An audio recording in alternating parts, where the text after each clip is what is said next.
Assalamualaikum, Salahab. 11 September 2022 kita jumpa lagi. Okay, kali ni kita tengok satu cara untuk kita buat watchlist. Kalau kata dah pening kepala lah nak pilih apa.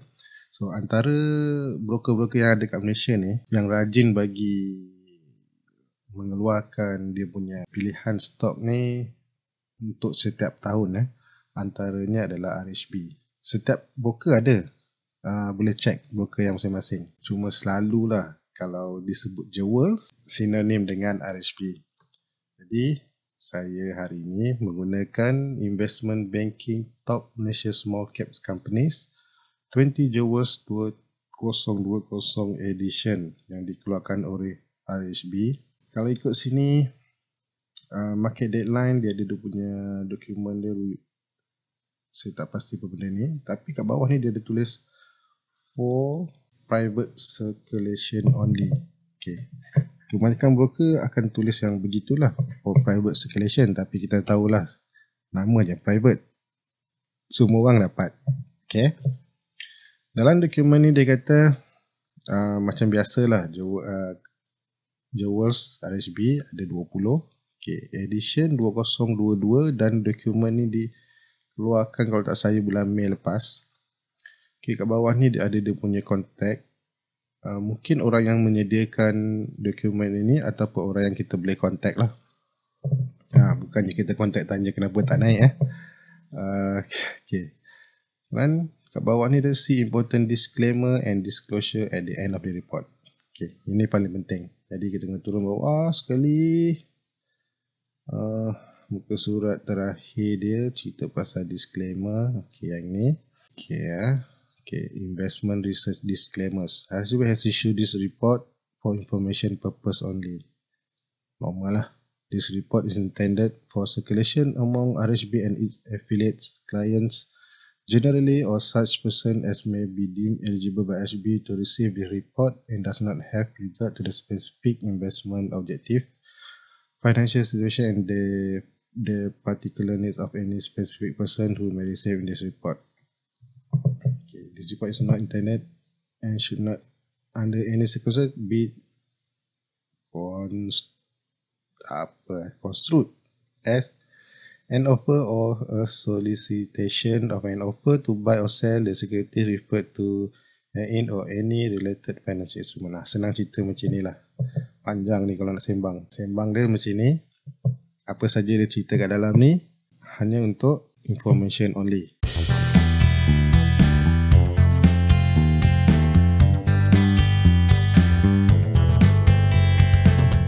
Okay, kita turun kepada page yang kelima. Saya ambil 5 ni berdasarkan pada PDF ni punya page. So dalam ni ada list of companies by alphabetical order. So dia ada MLS, Bonia. Lepas tu dia ada lah muka surat dia kat mana nak pergi. List of companies by industry classification. Lepas tu ni dia punya asingkan ikut sektor. Okay, forward.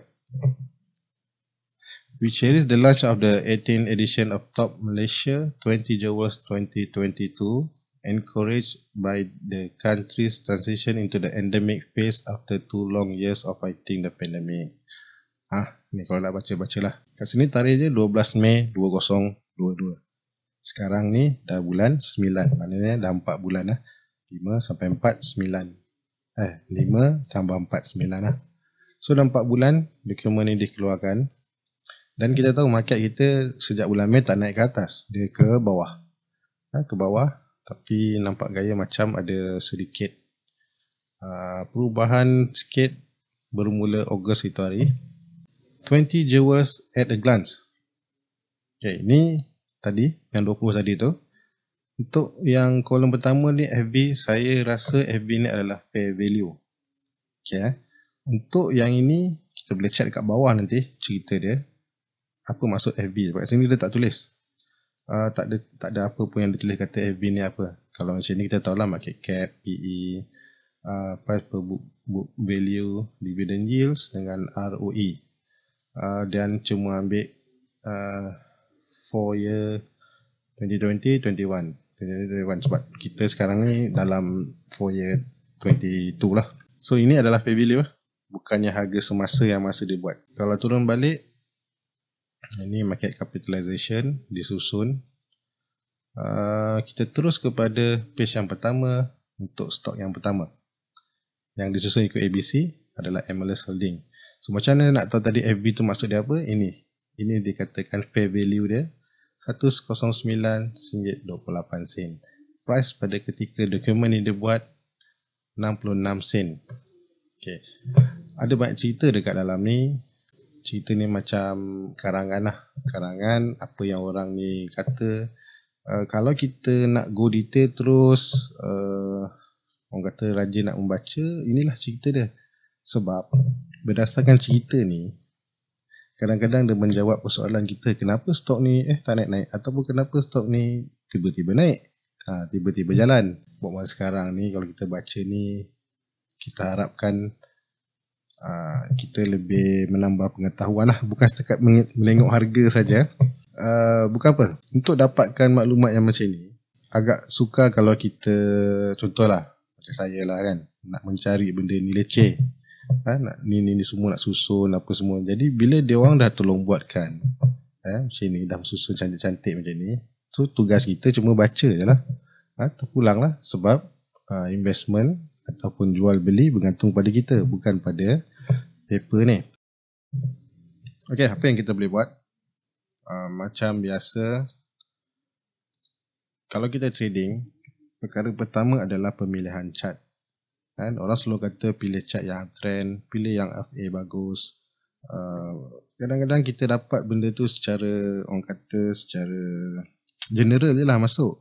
Okay, kalau kata nak pilih FA bagus tu yang macam mana? Okay, ni RHB dah buat 20 jewels yang dia rasakan bagus untuk tahun yang dia cetak ni lah, Mei 2022. Jadi kita dah kurangkan kita punya pemilihan stok daripada beribu stok tu dah jadi pada 20. Untuk trading pula kan kita fokus pada timing. Kat mana nak entry, bila nak entry, bila nak keluar. So kita dah ada pemilihan chart, kita dah ada 20 chart. Jadi apa yang boleh dibuat? Buatlah satu watchlist baru, katalah 20 jewels RHB 2022. Sorry, yang tulis 22. Kita kena tulis Mei 2022 sebab benda ni dia buat pada Mei. Buka balik tadi page yang senang ni. Senang. So kita kata yang ni lah, ini paling senang. Kita ambil MLS. Okay. So apa yang boleh dibuat, mungkin boleh buat macam yang saya buat ni lah. Saya tandakan satu garisan ni. Berharga RM1.09 dan RM1.28. Yang ini fair value RHB small cap, saya namakan dia RHB small cap. Kemudian yang chart ni dimasukkan ke dalam watchlist 20 jewels RHB Mei. Nanti kita sama-sama tengok bila nak masuk, bila nak keluar, ataupun sampai ke tak pada fair value dia. Sebab apa? Bila kita dah dapat macam ni, dia dah buat 18 edition tau. Saya tak pasti every year dia buat 1 atau 2 kali. Tapi kalau kata 1 kali, mungkin dah 18 tahun. Sekali setahun, 18 tahun. Jadi kalau kita tak sempat nak back test yang lain yang sebelum ni, yang ini dah depan mata, kita sendiri test sampai ke tidak kepada fair value yang dia beri bermula area sini Mei. Ni best ni, sebab bila dia bagi kat Mei, sekarang ni tengah turun daripada apa yang dicadangkan. Bukan dicadangkan, dokumen tu dikeluarkan. Jadi seolah-olah kita nampak daripada harga sekarang sampai ke atas ni agak jauh, sehingga mencapai lebih kurang ada 1%. Dia tak mustahil. Awak nak simpan 2 hari pun dah menggigil, apa sekan kata nak simpan berbulan-bulan nak sampai fair value ni. Okay, tak apalah. Ini sebagai orang kata antara benda yang kita boleh buat lah. Pada Rebonia, fair value dia tadi pada harga 296. Tinggi gila. Okay, 296 dan RM3.33. 296. Sorry lah, lambat lah. Tulis macam ni lah koordinat dah. 296, lepas tu RM3.33. Okay, tandakan. Yelah, kita sebagai pembaca chart kena tengok belakang lah. Pernah ke Bonia ni mencapai harga fair value tu? Pernah. Kalau ikut ni 2014 Bonia pernah sehingga RM5. Saya tak pasti chart ni dah adjusted ke tak. Yes, dia dalam kategori uptrend chart ni. So kita dah ada pemilihan chart. Kita cuma perlu tunggu untuk mencari di mana nak entry, di mana nak exit. Itu CJ Sentry. Saya buat 3 je cukup. Nanti boleh buat sendiri. CJ Sentry. Okay. Kan kita tengok chart ni kan rongak-rongak kan. Jadi kita boleh buka dokumen dia tadi. Ada bahagian CJ Sentry dan kita cuba baca kenapa dia pilih benda ni sebagai Jawas je untuk tahun 2022. Target dia 7891. 7891. Okey. Dah siap. Saya buat 3 je dulu. Kita masukkan dalam 20 Jawas. Sorry, Bonia tak masukkan.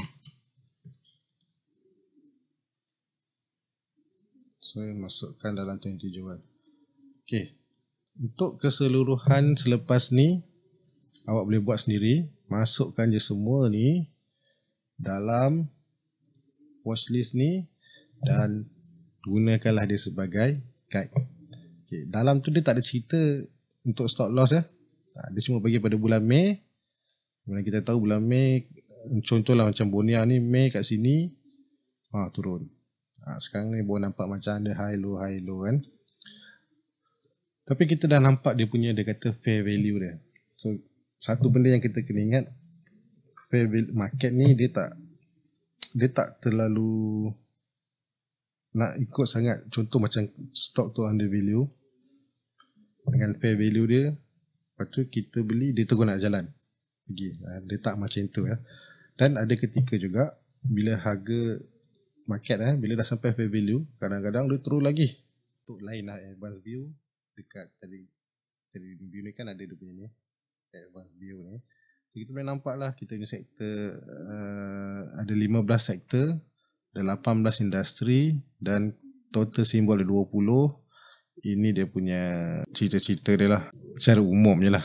So kita tukar financial, currency in USD ni kita boleh export list kalau nak bagi kepada kawan-kawan ke, ataupun kita boleh share list ni. So share ni copy link hantar ke Twitter pun boleh, ke YouTube boleh, Facebook pun boleh, tapi copy link ni boleh hantar kepada siapa lah. Jadi selagi di share ni dia akan nampak. Kalau saya matikan tak dapat lah. Ni. Okay, sebelum kita tamatkan video kali ni, saya bagi contoh balik. Pergi balik kepada MLS. Contohlah cerita MLS ni. Di atas ni semua adalah cerita-cerita positif dia. Dia memang panjang. Kalau positif memang panjang lah. Tetapi dekat bahagian-bahagian akhir nanti ada satu dia panggil key risk. Include technology obsolescence. Macam tu kot bunyi dah.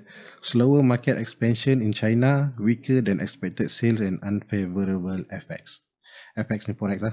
Walaupun sikit, tapi kita kena ambil tahu jugalah sebab benda ni dibuat pada bulan 5.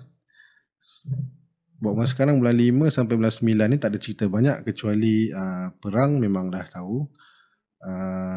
Interest rate naik pun semua dah tahu. Inflation pun semua dah tahu. Sekarang ni macam ni lah market. Bad news ni macam dah dia price in dah. Dia dah macam tak ada orang kata satu benda yang kita tengok kita sendirilah. Harga barang naik. Ada orang mengelupu pergi demo ke apa barang naik. Tak ada. Paling tidak pun bising-bising gitulah. Inflasi naik ke, OPR naik ke. Tak ada orang kata sampai nak merusuh lah. Sebab kita orang kata hidup mesti diteruskan. Tapi membawang komen kat Facebook ke kat mana-mana tu biasalah. Cuma maksud saya kat sini dia tidak lagi menakutkan seperti Waktu kita tengok masa pandemik dulu kan, dengan minyaknya minyaknya tak dapat nak jual, kapal berlabuh dekat luar, lepas tu pilot tak dapat kerja semua, dan macam-macam lah. Jadi ketakutan yang pada ketika itu dengan sekarang, dengan yang kita kata lah macam-macam, nak recession lah apa semua, orang kata tak sampai sangat, ataupun kita dah kebal lah. Dengar cerita pun tak, kalau kita nak takut kepada selalu takut pun tak guna juga, sebab kerja kena kerja. Betul tak? Okay lah. Itu saja. Assalamualaikum. Bye-bye.